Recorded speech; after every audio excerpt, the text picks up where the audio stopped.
Master minds commerce చదవాలనుకునే 10th inter విద్యార్థుల తొలి ఎంపిక. సీనియర్ ఎన్టీఆర్ గారు రాజకీయ పార్టీ పెట్టి ఎలక్షన్లకు వెళ్ళే ముందు ఇండస్ట్రీ నుంచి పిలిచి ఒకే ఒక వ్యక్తిని శివకృష్ణని మాత్రమే పిలిచి మేడ్చల్ ఎమ్మెల్యే సీట్ ఇచ్చి పోటీ చేయమన్నారు. మీరు ఇవన్నీ చెప్పకూడదు ఏంటంటే సెల్ఫ్ డబ్బా కొట్టినట్టు ఉంటాయి. బట్ నేనే చెప్తున్నాను కదా, ఇది రిటర్న్ కదా హిస్టరీలో. అంటే 83లో మరో మలుపు ఈ చరిత్ర సరే ఇది కథ ముగింపు అయిన తర్వాత ముందడిగా అయిన తర్వాత నాకు బాపాయ్ గారు డైరెక్టర్, దేవి వరప్రసాద్ ప్రొడ్యూసర్, నా దేశం. వాళ్ళు లావారీస్ అని హిందీ సినిమాది, దాన్ని రీమేక్ చేస్తున్నారు. పరశురాలు లేదాక రైటర్స్, మా గురువు లేదాక రైటర్స్. ఏం చేశారంటే దాంట్లో సురేష్ ఓబరాయ్ చేశాడు ఆ వేషం. ఒక ఫెరోషియస్ కావాలి, యంగ్ ఆడ కొద్దిగా వయసే యంగ్ కావాలి. ఎవరు ఎవరు ఎవరు అంటే లేరు, ఇండస్ట్రీలో ఎవరు లేరు. ఆ యంగ్ హీరో ఇమేజ్ ఉండి ఆ రెబల్ క్యారెక్టర్ అప్పుడు మాదల రంగారావు ఇంచుమించుగా రిటైర్మెంట్, ఇక నేను తప్ప ఎవరు లేరు. ఎలా అడగాలి, ఎలా చేయాలి? దేవి వరప్రసాద్ ఏమో అడగలేము అతను, ఎందుకంటే ఆయనకి రెబల్ ముందు అయినే కదా, మేమంతా తర్వాత వచ్చాము. అది ఏం జరిగిందో అది కూడా తెలియదు నాకు. ఎలాగా పరిశురాలు తల పట్టుకున్నాడు ఆయన దేవి వరప్రసాద్. టైం లేదు, 15 రోజులు ఇచ్చాడు ఎన్టీ రామారావు. టైం దగ్గర పడిపోతుంది. టైం రామారావు కాల్ షీట్లు పాటు చేసుకోలేరు కదా, ఆయన ఆఖరి సినిమా.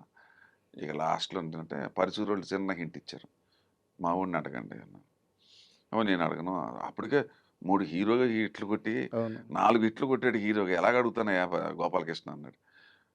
వాళ్ళు నా వీక్నెస్ చెప్పేశారు. అతనికి పిచ్చోడాడు, రామారావు అంటే పరిచచ్చిపోతాడు, బోల్డ్ అంత ఫ్యాక్టరీలు ఉన్నాయి, అన్నీ వదిలిపెట్టేసి రామారావు సినిమాలు చూసి యాక్టర్ అవుదామని చెప్పి ఇక్కడ సినిమా ఇండస్ట్రీకి వచ్చాడు.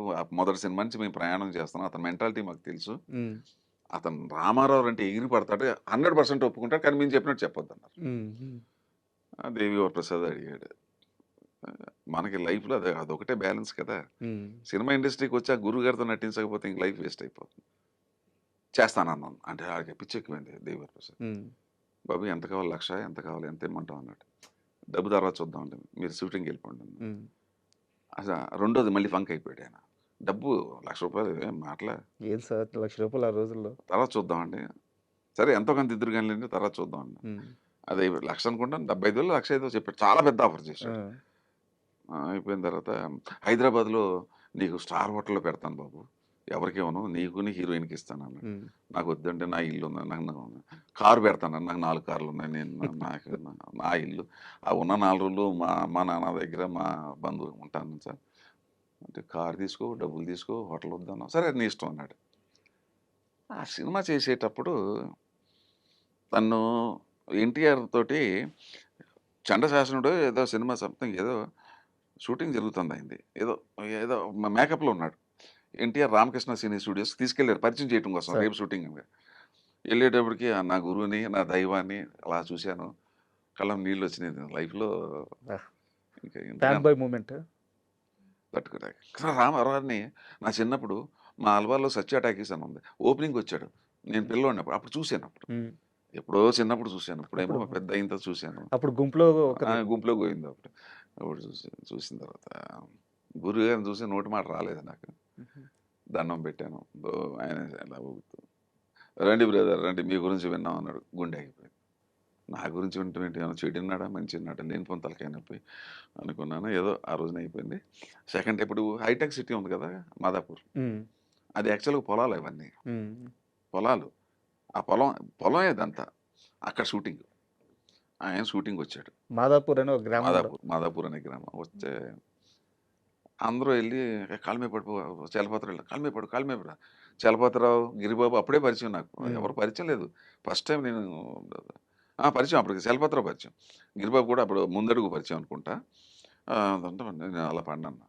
ఆయన వచ్చిన వెంటనే ఆయన చెయ్యి తీసుకుని ఇక్కడ ముద్దు పెట్టా. ఆయన జీవితంలో ఎవడో ఇంతవరకు అలా ముద్దు పెట్టినోడు లేడు. ఆయన థ్రిల్ అయ్యాడు రామారావు, వీడియోతో చాలా గమ్మత్తుగా ఉన్నాడు కుర్రాడు అని చెప్పేసి. కొంచెం కొత్తగా అది బాద్షా ట్రీట్మెంట్ కదా. అది అయిపోయిన తర్వాత ఫస్ట్ డే సీను. అసలు ఎప్పుడు కూడా ఆర్టిస్ట్ అనేవాడు ఎప్పుడు కూడా ఒక రోజు టైం పడుతుంది ఆ క్యారెక్టర్లోకి వెళ్ళటానికి. ఆ కోపిష్ట డైలాగ్ ఎలా చెప్పాలి, ప్రశాంతంగా, ఇవన్నీ క్యారెక్టరైజేషన్ ఉంటుంది. క్యారెక్టరైజేషన్ ఏమి ఎలాగని నాకు డైరెక్ట్గా డెత్ సీన్ పెట్టేశారు. అబ్బా! ఏంటంటే వాళ్ళకి నమ్మకం చేసేస్తాడని. ఆ! ఎందుకంటే అప్పటికే మనం హిట్లు కొట్టున్నాం, పేరు వచ్చేసి ఉంది కదా! ఏమో లేని పని ఇది తలకాయ నొప్పి అయిపోతుందని చెప్పేసి వెళ్ళాను. నా అదృష్టం కొద్ది సింగిల్ టేక్ ఓకే. హ్మ్. అక్కడ ఇంప్రెస్ అయిపోయాడు. ఎన్టీ రామారావు ముందు సింగిల్ టేక్ ఓకే చేయటం అంటే మాటలు కాదుగా. మాటలు కాదు కదా! అయిపోయింది. అయిపోయిన తర్వాత సెకండ్ డే, థర్డ్ డే గుర్రబండి నడుపుతూ ఉంటాను. అప్పటికే నా చేతులు పోవు, ఇంక అప్పటికి ఉంటాయి చేతులు. అతని వల్లే నా చేతులు పోతాయి. అది వేరే విషయం స్టోరీ. హ్మ్. ఆ గుర్రబండి నడుపుతుంటే నా ఫ్యామిలీ కోసం జమీందారు బిడ్డ ఆయన. నాకు హెల్ప్ చేస్తుంటాడు. నా వల్ల నష్టపోయాడే ఈ కుర్రోడని చెప్పేసి. నా చెల్లు రాజలక్ష్మి. మా హ్మ్. ఇద్దరమే ఉంటాం. గుడిసెలో ఉంటాం మేము. హ్మ్. ఆ బండి కొద్దిగా దిగబడిపోతుంది. సరిగ్గా అక్కడికే కారులో దిగుతాడనమాట. డైలాగ్ చెప్పారు. ఓకే. ఓకే అంటున్నా వచ్చాడు. బ్రదర్ మనకి ఇవాళ నేను ఈవినింగ్ వరకు ఉందాం అనుకున్నాను. టైం లేదు. ఓ 2 అవర్స్ మించి ఉన్నా అన్నాడు. అని వచ్చాం. తెలుగుదేశం పార్టీ పెట్టి క్యాంపెయిన్ తిరిగేస్తున్నాడు ఆయన. అవును. అప్పటికే అవును. బిజీగా ఉన్నాడు. హ్మ్. తర్వాత ఇప్పుడు ఎవరిది షాటు అన్నాడు. శివకృష్ణది. ఏంటి బ్రదర్‌దా? ఓకే. బ్రదర్ అయితే ఇంకెందుకు అరగంటలో అయిపోతుంది. అబ్బా! అరగంటలో అయిపోతుంది. పెట్టి షార్ట్ పెట్టి ఓకే. ఓకే అన్నా. ఏం బ్రదర్ రిహార్సల్ అండి. అవసరం లేదు సార్. మీకు కనుభవం. ఒక రకమైన ధైర్యం. ఆ! హ్మ్. ధైర్యం కాదండి. అది పిచ్చిదే. అదేమన్నారు నాకు కరెక్ట్ తెలుగులో ఏమంటారో తెలీదు. నా దైవాన్ని చూస్తున్నానన్నాను. హ్మ్. నా దేవుడిని చూస్తున్నా. నాకు ఒళ్ళు తెలియలేదు అంతే. హ్మ్. Simple reason. ఆయన ఏదంటే అది ఇంకంతే. ఇగ అది అది బుద్ధి, జ్ఞానం ఇప్పుడైతే నేను చేయలేను అలాగా.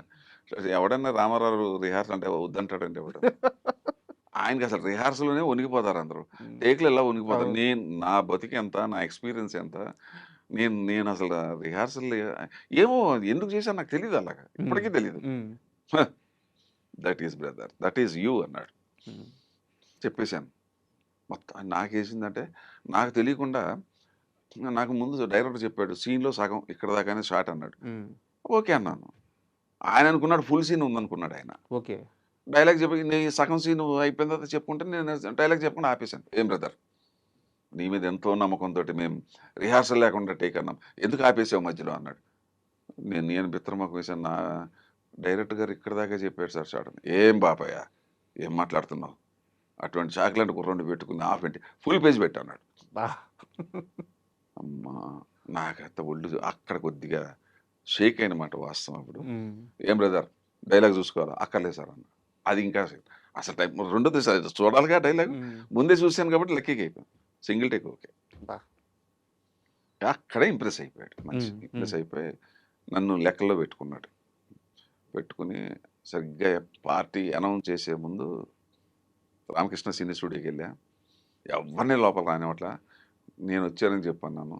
నన్నుని ఈయన మన నారాయణ రెడ్డి గారు మా ఇద్దరినే లోపల రమ్మన్నాడు. సినారే గారిని. సి నారాయణ. అబ్బా! ఆ! మీ ఇద్దరం లోపలికెళ్ళాం. ఓ రండి బ్రదర్ రండి అది అన్నాడు. అందరూ నన్ను ఉంచున్నారు. బ్రదర్ మీకు సీట్ ఇస్తున్నాం అన్నాడు. ఆ! మీ ఫ్యామిలీ గురించి విన్నాం. మేడ్చల్. ఇప్పుడు కొంపల్లి, మేడ్చల్ ఉంది. హ్మ్. అక్కడ మీరు పోటీ చేస్తున్నారు. మీలాంటి యంగ్ ఫెలోస్ డైనమిక్ మాకు కావాలన్నాడు. అబ్బా! అన్నాడు. కాళ్ళకి దండం దండం సార్ ఇప్పటికే ఇది చాలా విచిత్రమైన సంఘటనలు ఇవన్నీ. సార్ ఇప్పటికే నేను మీ వల్ల చెడిపోయాను అంటున్నారు సార్. ఇంకా ఎందుకు సార్ అన్నాను. కోపం వచ్చేసింది. హ్మ్. చాలా కోపం. What nonsense you're talking. నా వల్ల నువ్వు చెడిపోవటం ఏంటని. సార్ క్షమించండి సార్ మీరు తప్పుగా అర్థం చేసుకున్నారు. నేను వెనకాల కొద్దో గొప్ప ఉన్నోడిని సార్. అన్నీ వదిలిపెట్టి పిచ్చనా కొడుకు రామారావు ఫ్యాన్ అయిపోయి సినిమాలో వెళ్ళిపోయాడు. ఇయన్నీ వదిలిపెట్టి అంటున్నారండి అన్న. ఓహ్! అట్లానా అని చెప్పేసి అప్పటికి ఆయనకి ఆనందం వేసి అప్పుడు లేదు సార్ 100 సినిమాలు అయిన తర్వాత వస్తాను సార్. ఇట్స్ ఆల్ రైట్ అన్నాడు.